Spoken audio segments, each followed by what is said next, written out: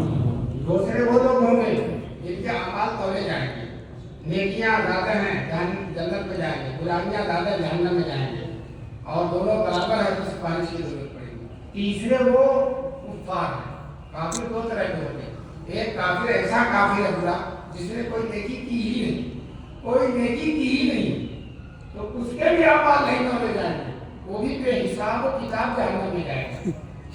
جیسے پہلے لوگ بے حساب کتاب جنت میں جاتے ہیں، یہ بے حساب و کتاب جہنم میں ہے۔ کچھ کافر ایسے ہوتے ہیں جو اچھے اعمال کرتے ہیں، یعنی دان کرتے ہیں، بیمار کا علاج کرا دیتے ہیں، اسٹیشن پر پانی پلا دیتے ہیں، ٹھنڈے پانی کی مشین لگا دیتے ہیں، گاندھی جی نے کہا آزادی میں حصہ لے لیا۔ تو کچھ کافر ایسے ہیں جو نیک اچھے عمل بھی کرتے ہیں، ان کے اعمال تولے جائیں گے، لیکن اس لیے نہیں تولے جائیں گے کہ ان کو جنت میں جانا، وہ تو جائیں گے جہنم میں۔ ان کو حسرت و افسوس ہوگا کہ میرے یہ اچھے اعمال ہیں، اگر ایمان ہوگا میرے اندر یہ سارے اعمال قبول ہو جائیں، اس کو حسرت اور افسوس ہو۔ اللہ تبارک تعالیٰ سب کو جو ہے میدان محشر کی حسرت و افسوس سے حفاظت فرمائے، بچائے اللہ تعالیٰ۔ بہرحال میں نے آپ کے سامنے رکھا کہ بخاری انتہائی مقبول، اور یہ بخاری کا آخری باب ہے، پہلا باب جو ہے کتاب الایمان ہے، اور آخری نظر الموازین القسط لیوم القیامہ۔ پہلے باب میں انہوں نے پہلے باب سے بھی پہلے حدیث انما الاعمال بالنیات، عمل کا دار و مدار نیت پر ہے، اور یاد رکھو سب سے پہلی جو حدیث ہے اس کے راوی حضرت عمر ہے۔ کون ہے؟ حضرت عمر۔ اور آخری جو حدیث ہے اس کے راوی حضرت ابو ہریرہ ہے۔ یہ بھی ایک عجیب مناسبت ہے، حضرت عمر کو سب سے پہلے لائے، اس لیے کہ بخاری شریف میں خود حدیث ہے، حضور نے فرمایا اے عمر میں دیکھتا ہوں تم جنت سے جاتے ہو، شیطان اس گلی کو چھوڑ دیتا ہے۔ شیطان اتنا ڈرتا تھا حضرت عمر سے، ساری دنیا شیطان سے ڈرتی ہے، شیطان کس سے ڈرتا؟ حضرت عمر۔ جس راستے سے حضرت عمر جاتے تو شیطان کر کے جاتے ہیں۔ لکھنؤ میں شیعہ حضرات صحابہ کو برا بھلا کرتے ہیں، تو سنی حضرات مدح صحابہ کا جلسہ کرتے ہیں، صحابہ کی تعریف کرتے ہیں۔ ایک دفعہ مدح صحابہ کے جلسے میں تھا، میں نے اپنی تقریر میں کہا کاش کی حضرت عمر ایک دفعہ لکھنؤ آ گئے، کاش کی حضرت عمر ایک دفعہ لکھنؤ آ گئے ہوتے تو شیطان ہی نہ آتا اور یہ شیعہ فرقہ ہی نہ ہوتا اور صحابہ کی مذمت ہی نہ ہوتی اور ہم لوگوں کو مدح صحابہ کرنے کی ضرورت ہم لوگوں کو۔ بہرحال حضرت امام بخاری نے پہلی رات حضرت عمر سے نقل کر کے اس بات کا اشارہ کیا انشاءاللہ بخاری کے اندر شیطان داخل نہیں ہوگا، بخاری کے اندر شیطان داخل۔ اور آخری روایت حضرت ابو ہریرہ کی ہے جو صحابہ کے سب سے بڑے محدث ہیں اور شیخ الحدیث ہیں، جو حدیث حضور پاک کی حدیث کی راویوں کی سب سے بڑے راوی ہیں۔ وہ ابو ہریرہ کہتے ہیں انصار لوگ جو ہے کھیتی باڑی کرتے تھے، مہاجرین تجارت کرتے تھے، اور ابو ہریرہ نہ کھیتی باڑی کرتا تھا، تجارت کرتا تھا، رات میں حضور کی خدمت میں رہتا تھا، کھانے کو مل گیا سبحان اللہ، نہیں ملا الحمدللہ، بھوکے اور پیاسے جتنا سے ایک دن ابو ہریرہ بھوک سے بہت پریشان تھے، حضور صلی اللہ علیہ وسلم کا مدرسہ تھا، مدرسہ صفا، اس کے طالب علم تھے، بھوک سے بہت زیادہ پریشان تھے، تو دیکھیے کسی سے سوال نہیں کر سکتے، مدرسے کے باہر کھڑے ہو گئے کہ اللہ تعالیٰ بھوک کا مسئلہ حل کریں گے، ایک اتفاق سے حضرت عمر نظر آئے، حضرت ہریرہ سوچا تھا کہ کوئی مسئلہ پوچھو، مسئلہ پوچھتے گھر چلے گا چلا جاؤ گا تو کھانا کھلاتے ہیں، تو مسئلہ پوچھا، حضرت ایک مسئلہ پوچھنا، حضرت نے کہا پوچھو، پوچھتے رہے، اور حضرت عمر کا گھر آ گیا، مسئلہ پورا ہو گیا، حضرت عمر سلام کر کے واپس چلے آئے، ابو ہریرہ ناکام واپس آئے، کھانا نہیں ملا، حضرت ابوبکر صدیق گزرے، ان سے بھی یہی مسئلہ حضرت پوچھنا، وہ بھی گھر تک چلے گئے اور مسئلہ بتا کر گھر میں چلے گئے، بلایا نہیں، اتنے میں رسول پاک صلی اللہ علیہ وسلم نظر آئے، تو ابو ہریرہ نے سوچا کہ وہ در ہے کہ جس در سے کوئی امید ٹھکرائی نہیں جائے، چنانچہ حضور سے کے پاس آئے اور کہنے لگے اللہ کے رسول مسئلہ پوچھنا، حضور نے کہا ابو ہریرہ مسئلہ رہنے دو، چلو میرے گھر، حضور سمجھ گئے مسئلے کا مسئلہ نہیں، کوئی اور مسئلہ، کہا میرے گھر چلو، حضور کے ساتھ چلے گئے، گھر کے باہر ابو ہریرہ کھڑے ہو گئے، حضور گھر کے اندر گئے، زوجہ مطہرہ سے حضور نے پوچھا کھانے کو کچھ ہے، ابو ہریرہ مہمان کھڑے، تو گھر میں سے آواز آئی ایک کٹورا دودھ رکھا ہوگا، ابو ہریرہ نے سن لیا، ان کے جان میں جان آئی کہ انشاءاللہ دودھ تو مجھے ہی ملے گا، ایک کٹورا دودھ مل جائے گا میرا کام چل جائے گا، اب حضور باہر آئے، کہنے کا ابو ہریرہ جاؤ اپنے مدرسے میں سارے طلباء کو بلا، یہ جو مالدار لوگ بیٹھے ہیں ان کو میں بتانا چاہتا ہوں جو کاشتکار ہیں، کھیتی باڑی کرنے والے، دولت و ثروت والے، کہ حضور صلی اللہ علیہ وسلم طلباء کی دعوت کرتے ہیں، تو آپ بتاؤ ہم مسلمانوں کو بھی طلباء کو کھلانا چاہیے نہیں کرتے، حضور نے کہا جاؤ سب کو بلا لا، اب ابو ہریرہ سوچ رہے تھے کہ سب کو بلا کے لے آؤں گا، ایک کٹورا دودھ ہے تو کتنا حصے میں لگے، میرے حصے میں کتنا آئے گا، لیکن جب حضور کا اشارہ ہے تو بلا کے لے آئے، جب لے آئے تو حضور نے کٹورا حضرت ابو ہریرہ کے ہاتھ میں لے لیا، لو پلاؤ، اب وہ دل میں سوچ رہے ہیں میں پلاؤں گا، پلانے والی کی باری تو آخری میں آتی ہے، مجھے تو کٹورے کے علاوہ کچھ نہیں ملے گا، خیر پلاتے رہے، سب لوگ شکم سیر ہو گئے، ایک کٹورا پانی دودھ، سب شکم سیر، 70-72 کتنی بھی تعداد رہی ہے، اور سب پیٹ بھر گیا سب کا، دودھ بچ گیا، ابو ہریرہ سے حضور نے کہا تم پیو، پیا ہے، کہا اور پیو، اور کیا کہا اور پیو، کہنے کہ اللہ کے رسول پہلے کا ناشتہ، پھر حضور صلی اللہ علیہ وسلم نے لے کر اس کو ختم کر دیا، دوستو اس کا نام ہے برکت، اس کا نام ہے، آج لوگ حیران ہیں کہ مولوی کی تنخواہ بہت کم ہوتی ہے اور کپڑا بڑا صاف ستھرا ہوتا ہے اور بڑے ٹھاٹ سے رہتے ہیں، چہرے پر رونق ہوتی ہے، بڑے حشاش و بشاش چست و تندرست و توانا نظر آتے ہیں، کیا بات ہے، دوستو یہ برکت والی بات ہے، یہ رسول پاک کے جانشین ہیں، حضور کے وارث ہیں، تو حضور کی برکتوں کے بھی وارث ہیں، اور اللہ تعالیٰ نے اس کو حضور کی برکتوں سے سرفراز، بہرحال آخری حدیث اس کے راوی کون ہے؟ حضرت ابو ہریرہ۔ اب میں چند باتیں، پہلا بات انما الاعمال بالنیات کا، اور آخری بات ونضع الموازین القسط، امام بخاری یہ بتانا چاہتے ہیں دیکھو ہر عمل کے پہلے نیت صحیح کر، ہر عمل سے پہلے نیت، طلبا جو علم حاصل کر رہے ہیں ان کی نیت صحیح ہونی چاہیے، اس لیے علم نہ حاصل کریں کہ سعودی عرب جا کر بنائیں گے، سفارت خانے پر ملازم بن جائیں گے، بلکہ اس لیے علم حاصل کریں کہ اللہ کی پہچان اور معرفت ہو، اس لیے علم حاصل کریں اللہ کی بات، تو نیت اپنی صحیح کریں، پھر اس کے بعد پوری بخاری میں اعمال ہے، نیت صحیح ہوگا تو ہر عمل صحیح ہوگا، اس کے بعد آخر میں وزن کی بات ہے، جب نیت صحیح ہوگی عمل صحیح ہوگا تو انشاءاللہ وزن بھی صحیح ہے نا، مطلب نیت صحیح، پہلے میں نیت ہے پہلے بھی، پھر پوری بخاری میں اعمال ہے، تو نیت صحیح تو کیا صحیح؟ اعمال صحیح، اور آخر میں وزن ہے، تو اعمال جب صحیح ہے تو وزن بھی کیا ہوگا؟ صحیح ہوگا۔ اللہ تعالیٰ ہم سب کے اوزان کو، وزن کو میدان محشر میں خوب اچھا کرے، اور میں چند حدیثوں کی روشنی میں چند اعمال بتلاتا ہوں جس کی وجہ سے اجر کے ترازو میں انسان کا پلڑا بھاری ہو جائے گا۔ ایک اس نے خلق اچھا اپنا، لوگوں سے محبت سے ملنا، لوگوں کو سلام کرنا، سلام کا جواب دینا، مسلمان سے مسکرا کر ملنا، کسی مسلمان کی حاجت پوری کرنا،